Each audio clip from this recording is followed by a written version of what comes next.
बात ये है बल्लभगढ़ की पूर्व विधायिका शारदा राठौर बहुत नजदीक है। देवसेना पूरी दुनिया भव्य गोवर्धन ब्रज आने को, जहाँ भगवान श्री कृष्ण ने लीलाएं की, इस पूरे क्षेत्र की माटी को अपने माथे से लगाने के लिए लालायित रहती है।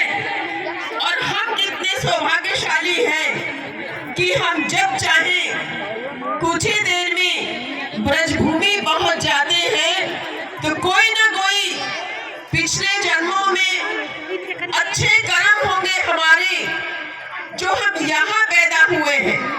और हमारी भाषा भी बाकी हरियाणा की भाषा से अलग ब्रज की भाषा है, मीठी भाषा है। इस भाषा में अपनापन है। इस भाषा में श्री कृष्ण की जो लीलाएं हुई, उनकी भी वर्णन उनका भी होता है। हमारी जो रूटीन की भाषा है, उसमें चाहे वो तोहे मोहे की भाषा हो, चाहे लाला की भाषा हो, अरे मैया की भाषा हो, ये सब हमारी ब्रिज से निकली हुई है। तो इन शब्दों के लिए हम जाने जाते हैं। यहाँ की बहुत ही समृद्ध और उत्कृष्ट संस्कृति है। जब तक यहाँ कहीं भागवत का कार्यक्रम होता है, कहीं खाटू श्याम जी का जागरण चलता है, कहीं माता रानी का जागरण होता है, कहीं शिव पुराण चल रही होती है, कहीं हमारे साईं बाबा की साईं संध्या चल रही होती है। और देवसेना ने तो रिकॉर्ड तोड़ दिया है।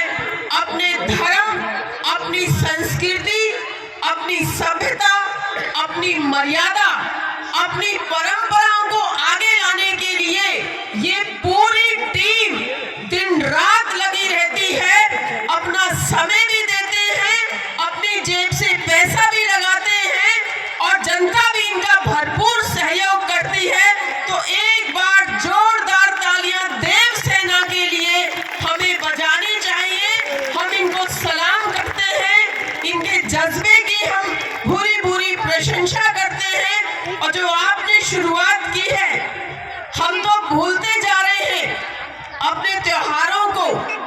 पहले गोवर्धन पूजा होती थी जगह जगह पर, लेकिन अब शहरीकरण ने पूजा पाठ को भी एक नवीनीकरण दे दिया है। और ये पूजा पाठ सिर्फ एक औपचारिकता बनकर रह गई है। लेकिन देवसेना ने जो नई शुरुआत की है, हमारी जड़ों से हमें जोड़ने का काम किया है, अपनी संस्कृति से हमें जोड़ने का काम किया है। और 135, 151 फुट का 151 फुट का जो ये गोवर्धन बाबा बनाए हैं, ये विश्व रिकॉर्ड कायम किया है। Guinness book of world records में इसका नाम आया है। इसके लिए भी आप बहुत बहुत बधाई के पात्र हैं, पूरी टीम बधाई की पात्र है। और मैं आपसे यही उम्मीद करूंगी कि आप बाकी त्योहारों को भी इसी तरह जोर शोर से जनता के साथ मनाएं, क्योंकि छोटी छोटी गलियां हो गई, भीड़े भीड़े मकान हो गए। तीज त्योहारों का महत्व बहुत सिमट कर रह गया है। जब ऐसे खुले मैदान में सब अपना माथा टेकने आए हैं, गोवर्धन बाबा की परिक्रमा कर रहे हैं, तो इससे बढ़कर और क्या हो सकता है। आज के समय में सबसे बड़ी जरूरत है आपस में भाईचारा कायम रहे, एकता कायम रहे। हम सब अपनी संस्कृति को, अपने धर्म को, अपनी मर्यादा को हम कायम रखें। और ये तभी कायम होगी जब हम सब मिलकर पूर्व विधायिका शारदा इकट्ठे मनाएंगे।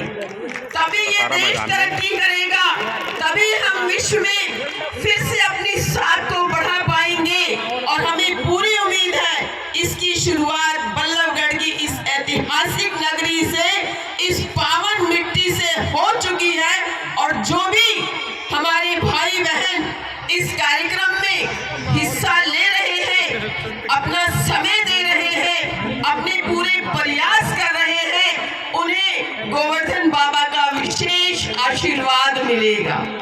क्योंकि वो देखते हैं परमपिता परमेश्वर जो हमारी देवी देवताओं के रूप में अवतरित हुए, वो देखते हैं कि कौन क्या कर रहा है, कौन अपने धर्म के लिए, कौन प्रभु के नाम के लिए अपना समय लगा रहा है, उनका सिमरन कर रहा है, चाहे वो किसी भी रूप में अपना योगदान दे रहा है, तो वो प्रभु देखते हैं और इन नेक कामों का आशीर्वाद हमेशा प्रभु देते हैं। जैसे एक मजदूर मजदूरी करता है तो उसका मालिक शाम को उसका मजदूरी के पैसे देता है, मेहनताना देता है, इसी तरह हम प्रभु की भक्ति करते हैं, किसी भी रूप में प्रभु के किसी कार्य में भाग लेते हैं तो वो भी हमारा मेहनताना नहीं रोकता।